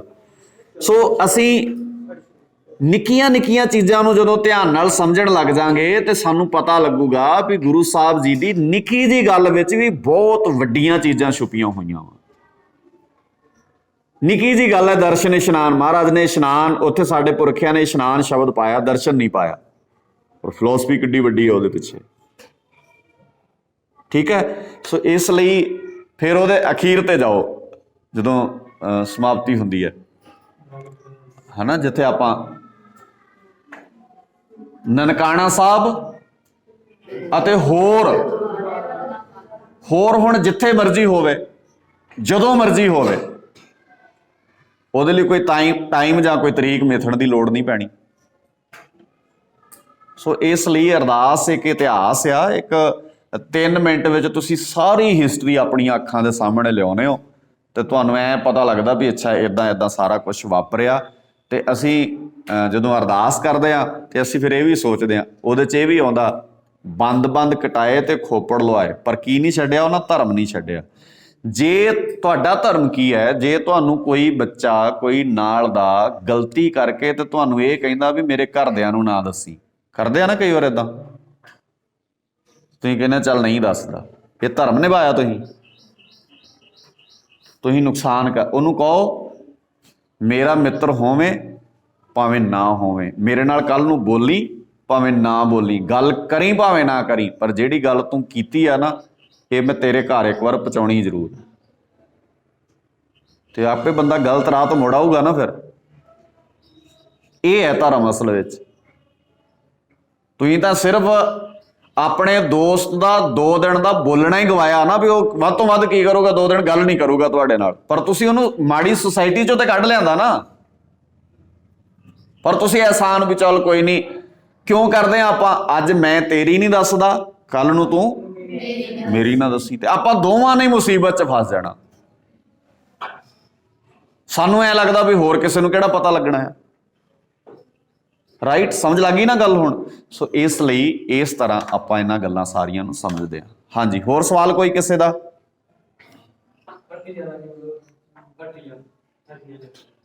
ਬੱਚੇ ਅਸਲ 'ਚ ਨਾ ਕੁਝ ਸ਼ਬਦ ਸਾਡੇ ਸੰਪਰਦਾਇਕ ਵਿਚਾਰਧਾਰਾ ਵਿੱਚੋਂ ਪਾ ਲਏ ਗਏ ਆ। ਸਾਡਾ ਸ਼ਬਦ ਹੈਗਾ ਵਾ ਹਠੀਆਂ ਦਾ, ਅਸਲ 'ਚ ਹੁੰਦਾ ਜਿਹੜਾ ਹੱਠ ਕਰਨ ਵਾਲਾ ਬੰਦਾ, ਤੇ ਹੱਠ ਜਿੱਦ ਅੱਜ ਦੇ ਸ਼ਬਦ ਜਿੱਦ ਕਰਨ ਵਾਲਾ। ਪਰ ਅਰਦਾਸ ਵਿੱਚ ਇਹ ਸ਼ਬਦ ਨਹੀਂ ਹੈਗੇ, ਇਹ ਅਸੀਂ ਆਪਣੇ ਕੋਲੋਂ ਪਾਉਂਦੇ ਹਾਂ। ਤੇ ਮੀਨਿੰਗ ਇਹ ਹੈ ਵੀ ਜਿਹੜੇ ਬੰਦਿਆਂ ਨੇ ਜਿੱਦ ਕਰ ਲਈ ਵੀ ਧਰਮ ਨਿਭਾਵਾਂਗੇ ਭਾਵੇਂ ਸਾਡਾ ਸਿਰ ਹੀ ਲੈ ਜਾਏ, ਇਹੋ ਜੀ ਜਿੱਦ ਵੀ ਪ੍ਰਵਾਨ ਹੈ। ਆਮ ਕਰਕੇ ਜਿੱਦ ਪ੍ਰਵਾਨ ਨਹੀਂ ਹੈ। ਜੇ ਕਿਸੇ ਨੇ ਇਹ ਜਿੱਦ ਕਰ ਲਈ ਵੀ ਮੈਂ ਸਕੂਲੇ ਨਹੀਂ ਜਾਣਾ ਜਾਂ ਮੈਂ ਪੜ੍ਹਨਾ ਨਹੀਂ, ਜਾਓ ਜੋ ਹੁੰਦਾ ਕਰ ਲਓ, ਇਹ ਵੀ ਬੰਦਾ ਕਹਿ ਸਕਦਾ ਵੀ ਸਾਡੀ ਵੀ ਜਿੱਦ ਹੈ, ਪਰ ਇਹ ਜਿੱਦ ਮਾੜੀ ਹੈ। ਤੇ ਜੇ ਕੋਈ ਬੰਦਾ ਕਹਿੰਦਾ ਜੋ ਮਰਜ਼ੀ ਕਰ ਲਓ, ਮੈਂ ਪੜ੍ਹਾਈ ਨਹੀਂ ਛੱਡ ਸਕਦਾ, मैं पढ़ना आ तो पढ़ना आ, जे घर दे कहण तैनूं आह काम करना पैना ते पढ़न वाले बच्चे कहण काम भी करो तुहाडा नाल, पर पढ़नों नहीं हट सकदा मैं, क्यों जिद बड़ी चंगी है। ठीक है, हाँ जी, होर कोई सवाल?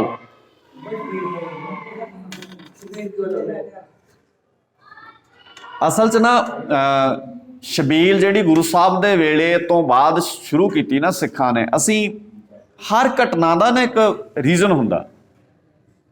जहांगीर चाहुंदा सी सानू तपाउणा, इस करके गुरु साहब जी नूं तत्ती तवी ते बिठाउंदे आ। सिखां ने कमिटमेंट कर ली उस वेले कि जहांगीर अज तो बाद असी हमेशा ठंडे रवांगे ते लोकां नूं ठंड वरतावांगे, तू तपेगा तेरा अंश बंश तपूगा। तो असी उस दिन नूं याद करदे आ कि जहांगीर तैनूं ऐ लगदा सी ना भी असी तपाता इन्हां नूं, आ वेख असी अजे तक भी ठंडा मिठा जल वरताई जाने आ ते असी लोकां नूं ठंड पाई जाने आ, क्योंकि साडे कोल है ही ये है। ਉਹ ਇਸ ਪ੍ਰਤੀਕ ਚੋਂ ਸ਼ੁਰੂ ਹੋਈ ਸੀ। ਪਰ ਅੱਜ ਸ਼ਬੀਲਾਂ ਦਾ ਦੌਰ ਜਿਹੜਾ ਵਾ ਉਹ ਬੜਾ ਖਤਰਨਾਕ ਹੋ ਗਿਆ, ਕਿਉਂਕਿ ਅੱਜ ਅਸੀਂ ਸ਼ਬੀਲਾਂ ਲਾਉਣ ਲੱਗ ਪਏ ਹਾਂ ਸਿਰਫ ਵੇਖਾ ਵੇਖੀ, ਫਿਰ ਟੌਰ ਬਣਾਉਣ ਵਾਸਤੇ।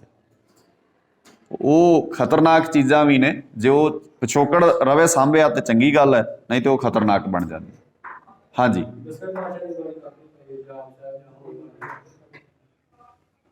ਇਹ ਤਾਂ ਗੁਰੂ ਸਾਹਿਬ ਨੇ ਨਹੀਂ ਪਾਈ, ਹੁਣ ਆਪਾਂ ਕੀ ਕਰ ਸਕਦੇ ਹਾਂ ਇਹਦੇ 'ਚ। गुरु ग्रंथ साहब किने लिखा?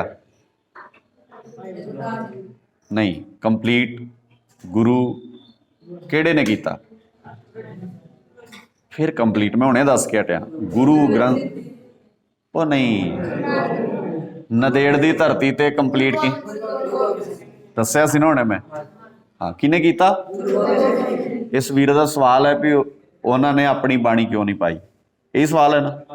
किने लिखिया? गुरु साहब। गुरु ग्रंथ साहब किने लिखवाया अखीर ते? उन्होंने तुहाडे दस्सण मुताबक, उन्हां दी मर्जी है। तो गुरु ते छड्डीए ना आपां इहदे चों की लैणा? तो गुरु साहब ही हुण दस सकदे ना इहदा कारण, आपां की दस सकदे हैं? आंसर तो मिल गया तुहानूं भी गुरु साहब ने नहीं ऐड कीती ते नहीं ऐड कीती, बस ठीक है।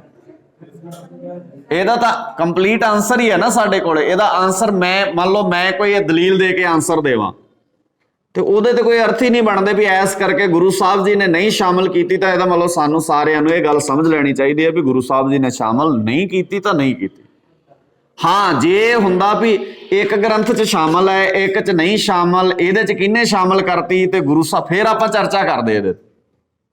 ਜਦੋਂ ਗੁਰੂ ਸਾਹਿਬ ਜੀ ਨੇ ਸ਼ਾਮਿਲ ਨਹੀਂ ਕੀਤੀ, ਗੁਰੂ ਗ੍ਰੰਥ ਸਾਹਿਬ ਲਿਖਿਆ ਤੇ ਸਿੱਖਾਂ ਨੂੰ ਅਖੀਰ ਤੇ ਕਹਿਤਾ ਵੀ ਤੁਹਾਡਾ ਗੁਰੂ ਇਹ ਹੈ, ਤੇ ਉਹਦੇ ਵਿੱਚ ਜੋ ਕੁਝ ਲਿਖਤਾ ਉਹ ਸਾਡੇ ਸਾਹਮਣੇ ਹੈ। ਜੋ ਨਹੀਂ ਲਿਖਿਆ ਗੁਰੂ ਸਾਹਿਬ, ਔਰ ਸਾਨੂੰ ਇਸ ਫੈਸਲੇ ਦਾ ਮੈਨੂੰ ਲੱਗਦਾ ਸਾਰਿਆਂ ਨੂੰ ਸਵਾਗਤ ਵੀ ਕਰਨਾ ਚਾਹੀਦਾ ਗੁਰੂ ਸਾਹਿਬ ਜੀ ਦਾ, ਕਿਉਂਕਿ ਅਸੀਂ ਗੁਰੂ ਸਾਹਿਬ ਜੀ ਤੋਂ ਸਿਆਣੇ ਨਹੀਂ ਬਣ ਸਕਦੇ। ਠੀਕ ਹੈ, ਹਾਂਜੀ, ਹੋਰ ਸਵਾਲ ਕਿਸੇ ਦਾ? ਫਿਰ ਆਪਾਂ ਸਮਾਪਤੀ ਕਰੀਏ, ਟਾਈਮ ਕਾਫੀ ਹੋ ਗਿਆ। कुछ गल्लां मैं करनियां सी तुहाडे नाल और वो रह गईयां आ, कोई नहीं, फिर वक्त बनिया तो करांगे, क्योंकि तुहाडे सवालां ने टाइम पूरा करता। ते हाँ जी, हाँ ये सवाल थोड़ी है। ओके, ठीक है प्यारे बच्चों, समाप्ति करिए आपां। कोई सवाल नहीं किसी का? धन्नवाद सबना दा। इदां ही रहो जिद्दां दे हुण क्लास 'ਚ बैठे आ, जिवें दे क्लास 'ਚ बैठे आ ना तुसीं। 1 घंटा मैनूं लगदा हो गया, ਇਹ कैंप की समाप्ति तक इदां ही रहो, क्योंकि तुहाडे वल वेख के बाकी छोटे बच्चों ने तुहानूं कॉपी करना, तुहानूं सीखना है। धन्नवाद सारिआं दा। वाहिगुरू जी का खालसा।